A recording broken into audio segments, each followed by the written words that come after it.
Welcome to This Week in High School Sports. I'm Teresa Whipple, and hello, Steve. Hello, Teresa. We're going to talk about basketball. We are definitely talking about basketball. Regional playoffs taking place this past weekend. Moving on to the state tournaments, so stay tuned. Very exciting news, but first we want to thank Red Onion Burgers, our sponsor. And you know, I saw something on Red Onion Burgers' Facebook page today that I thought was very interesting, and I wanted to share with everyone. Sean and Lorraine Richards at Red Onion are celebrating 6 years of doing their Dining for Dollar fundraiser very nice. for all of the community organizations, and they have raised over those 6 years $200,000 Wow. for local groups that are raising money. So thanks to the Richards for their support, and thank you for supporting us. So let's get on to basketball. Definitely. Regional basketball took place over the weekend. 4 of our teams were left. All 4 needed a victory to move on to their state tournaments. Good news, bad news. We'll start with the bad news first. If you're an Edmonds-Woodway Warriors fan, wasn't your best weekend. Both of their teams, boys and girls, losing over the weekend. Girls losing to West Seattle. A lot of high spirits though for what's going to happen on the horizon here for Edmonds-Woodway.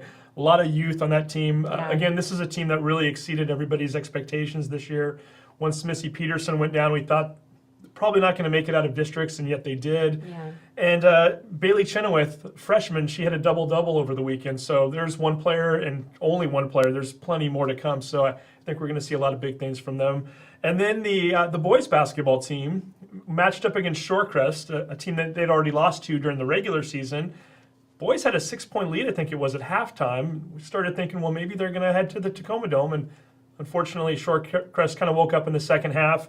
If you want a silver lining for their season also, though, their 3 leading scorers in the game, Noah Becker, Mike Epic, and Caleb Knowles, all juniors. So much like the girls, there are some players coming back next year, and we will see how they do. But nonetheless, a very successful season for all of the Warriors teams. And congratulate the boys and the girls for successful seasons. Yeah, it's always nice to hear when they have underclassmen who are going to step up next year. Well, now, what about the ones who did win? We had 2 of them. One, not a huge surprise. They seem to be regular flyers. Linwood. Frequent flyers to the Tacoma Dome. It's the Linwood Royals girls basketball team, but really not an easy matchup. They got paired against a Mount Spokane team that had a great season over on the east side of the state, and kind of one of those mystery teams. You see on paper that they've been beating everybody by 30, 40, or 50 points, but don't really know what it means because we don't know those teams over there. Mount Spokane came over to this side of the mountains earlier last week to defeat Rainier Beach just to advance this far, and I think opened up a lot of people's eyes and starting to wonder if maybe Linwood wasn't going to be, find their match finally. But fortunately for Linwood, they came out, built an 18-point lead in the third quarter on Saturday, only to watch Mount Spokane come back and bring it within 4 with about 2 minutes and 42 seconds to go, I think it was. Linwood finally pulls away a little bit at the end. They win the game 57-46, and it's the usual players that we talk about all the time. Kelsey Rogers with 20 points, Caprice Boston with 19, Riley Walsh with 12. I know Linwood was turning the ball over a little bit in the fourth quarter, and they say Riley kind of got the team calmed down a little bit and brought them back around. And so really just a nice performance team-wise for Linwood. They move on to the Tacoma Dome. They will play Gig Harbor 10:30 a.m. Wednesday morning. That is a loser-out game. They changed the format a little this year. So there's 12 teams remaining. If they win that game, they move on to the final 8, the quarterfinals, and then they would play again on Thursday. But first things first, they got a Gig Harbor team coming up that's currently ranked number 2 in the state. Oof. Should be a tough matchup, but Linwood knows a thing or two about winning in Tacoma. Yes, they do. State champions 2 years ago. They were 3rd place in both 2014 and 2016. And don't put it past the Royals to make a nice little run down there in Tacoma. No. Boy, that's a lot of pressure, though, to have to know you have to win your first game or else you're done. Yeah, well, you had that pressure this weekend, and they came through with flying colors, so hopefully they can do that again. And the other team The other team is the Mountlake Terrace Hawks, the boys basketball team, going back to state for the first time in 4 years. Going into somewhat unfamiliar territory for them. They're now a 2A school, so in the past they were always trying to get to the Tacoma Dome. Now they're aiming for the Sun Dome. And they also had a regional game that was a loser out this week. Went down to Tacoma, Mount Tahoma High School, and played Clover Park, a team down from the south end there. A good Clover Park team at that, and came away with a victory. They won 60-52, trailed by as many as 10 points in the second quarter before coming back and taking a 9-point lead into the fourth quarter, and then held on for the victory. And we brought 2 of their players in to talk about the game and what's to come here in the upcoming week in Yakima. So here we have our two of our players, Sean Kirk and Keegan Grayson, to talk about the victory. The Mountlake Terrace Hawks boys basketball team punched their ticket to the state tournament with a 60-52 victory over Clover Park this past weekend. And with us right now, two of the starters from that game, Keegan Grayson, who was a junior, Sean Kirk, who was a senior. Guys, congratulations. Going to the Sun Dome has a little different feel to it. I know Mountlake Terrace in the past was a 3A school, and aspirations were always to get to the Tacoma Dome. But you guys are now a 2A school. You're going to Yakima. I guess we'll start off by just talking about the game on Saturday in particular. Sean, a Clover Park team that you guys really didn't know much about ahead of time. What did you know about them before the game? We knew they had one player that was really good, but then everyone else was kind of a role player. But, you know, when we played them, we contained that one player. Even though he had 25 points, he shot at least 30 times. So, you know, we did a good job containing him, and that's what I felt like won us the game. Now, Keegan, that role player happens to be a guard, correct? So you got to guard him quite a bit. What was it like for you knowing that there was a little pressure? One particular guy could be the entire difference between you going to state or you going home early. Well, I knew I was going to have to work all night to get the job done. We knew he liked to shoot a lot and he liked to shoot deep, so I just kept my hand up and protected the drive as much as I could. And it worked. You get an 8-point victory. Breaking down the game overall, close first quarter, it was 11-10.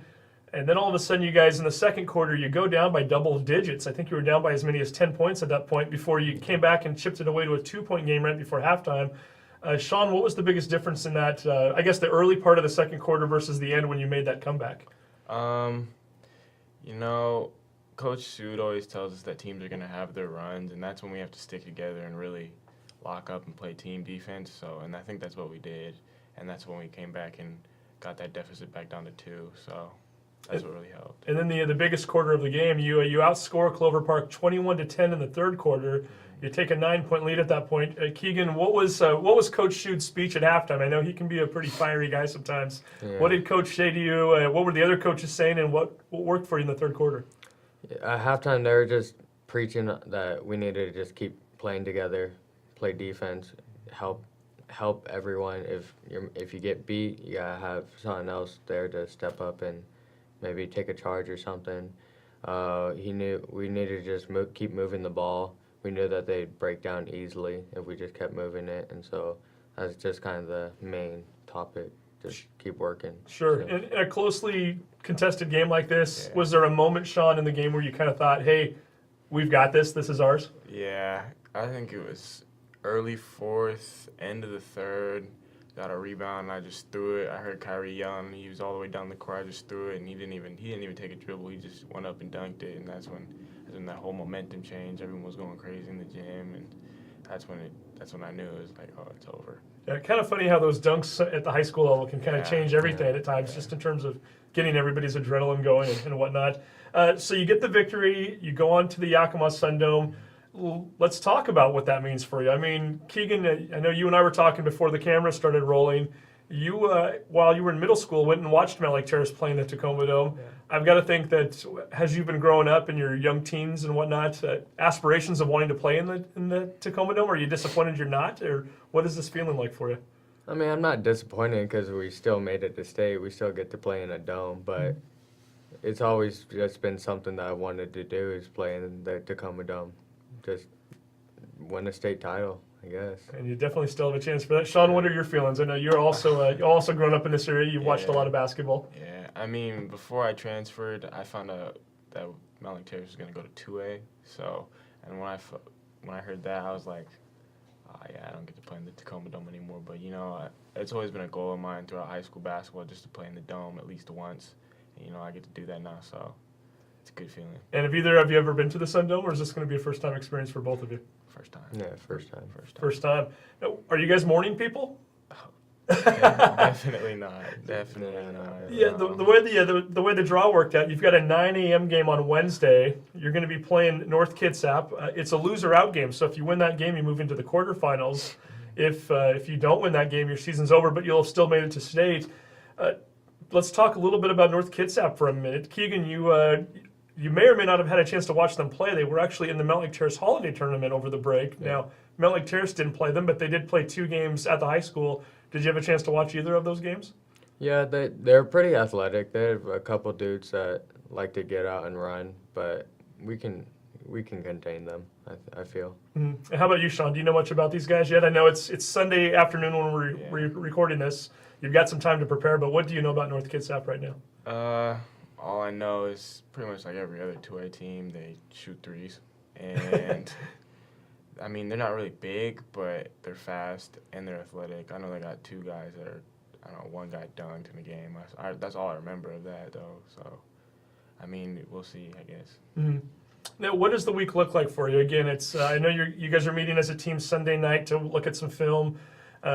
Wednesday 9 a.m. game, obviously you're not going to wake up and get out of bed at 2 or 3 in the morning and drive to Yakima. Has the coach talked to you a little bit about this yet? I know there's going to be some planning over the next day or so, but I've got to think you're probably not going to school Tuesday and then going straight over there, Sean. Does that sound about right? Yeah.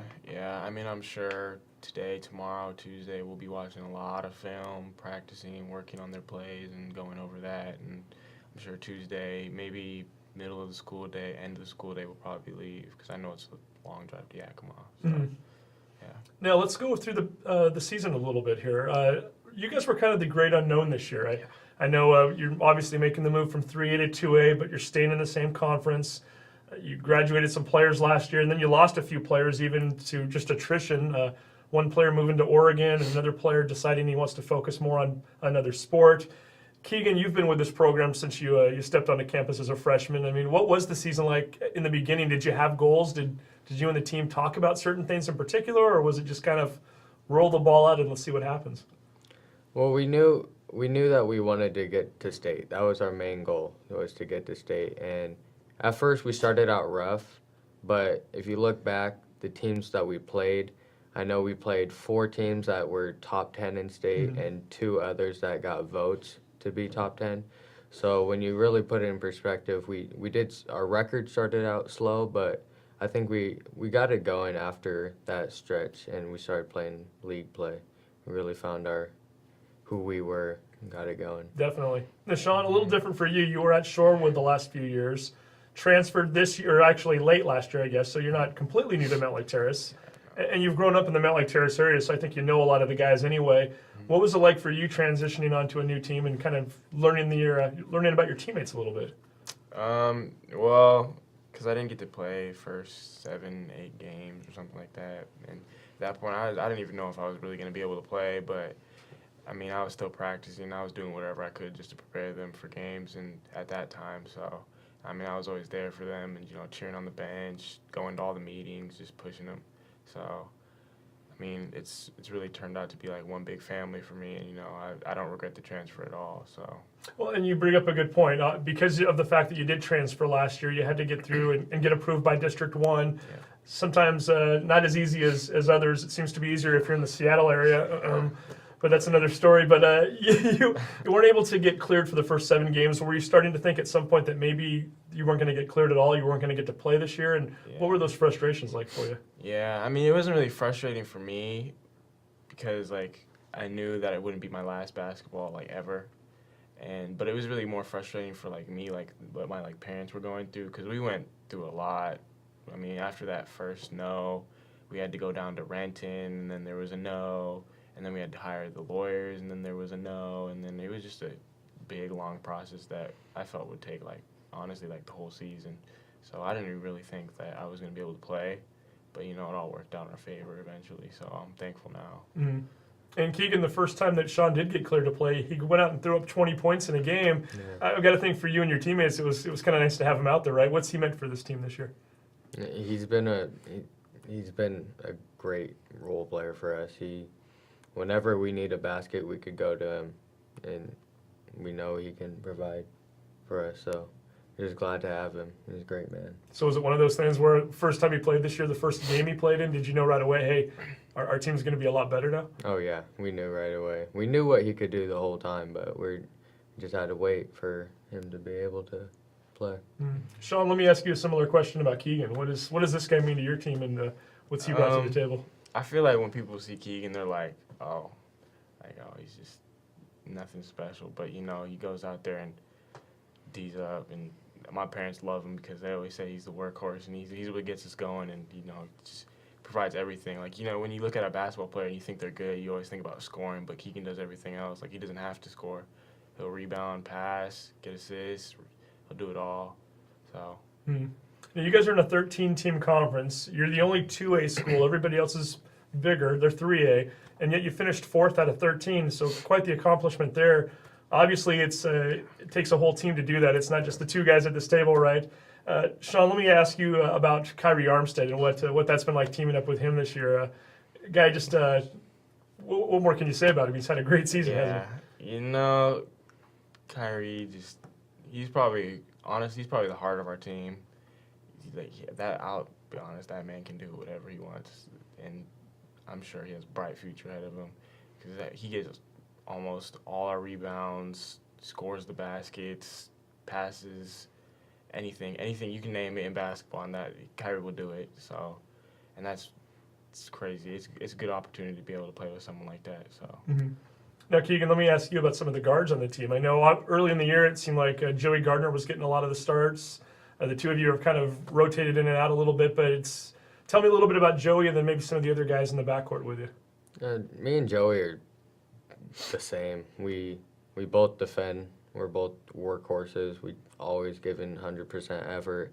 He got hurt a little bit. He had a kidney stone, and he was out for a couple weeks, so that's when I stepped up and really became a big leader on the team. And now with him coming back, it's just really good having 2 great leaders at the point, being able to help the team as much as possible. And who are the other guards that we might see if we go to a Mountlake Terrace game? Who else is playing? We also have a junior guard named Connor Williams. We have a wing named Mason Peterson. They're both doing really good. Mason's a really good shooter. He's always finding open shots in that corner and knocking them down. And Connor, he usually comes in. He moves the ball really good. He gets to the hole. He can do a lot of things with the ball.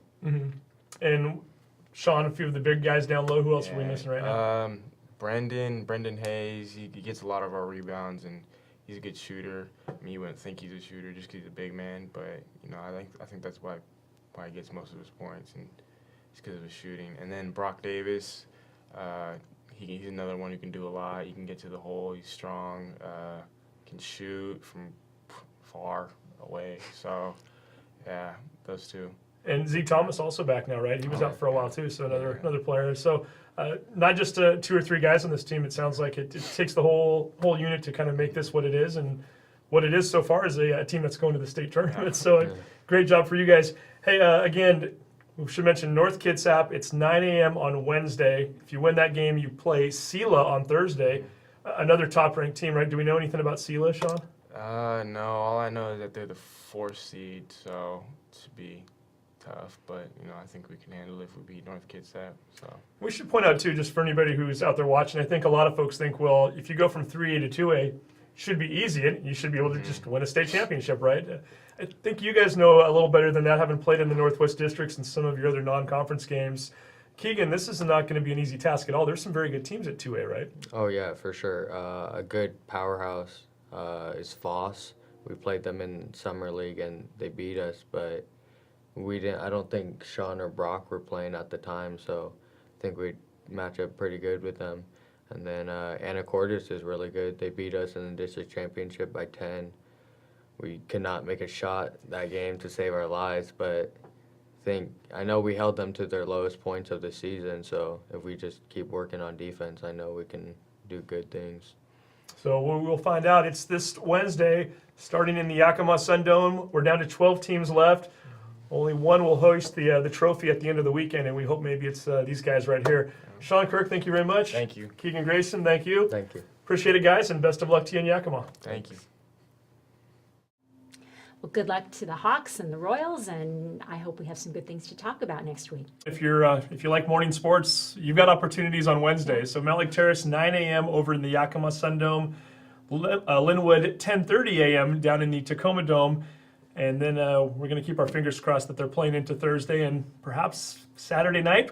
maybe 1 or 2 state champions. That'd be great. We'll hope. Yep. Well, we'll let you know. And so now the thought is turning to spring, right? It doesn't feel like It it when you doesn't go feel outside like right it. now, No, but we were laughing. It's been snowing, so therefore we must be talking about spring sports. yeah, this is where everybody gets to move from the great indoors and go outside to watch a few different sports, and plenty of opportunities. We always joke about how many different sports we get to cover in the spring. It's baseball, softball, track, boys soccer, girls tennis, golf. I think we named them all, right? I think we did. So it's going to be a busy season, and we'll certainly be covering all those athletes. But first, we might wait a couple weeks and let it warm up a little bit and Yeah. thaw out on the ground before we start going out there and watching them. But yeah, practice does start this week, so it's going to be a busy time. Yes, it will be. Well, thanks again for joining us, and we hope to have some good news for you next week. And stay tuned for This Week in High School Sports next week.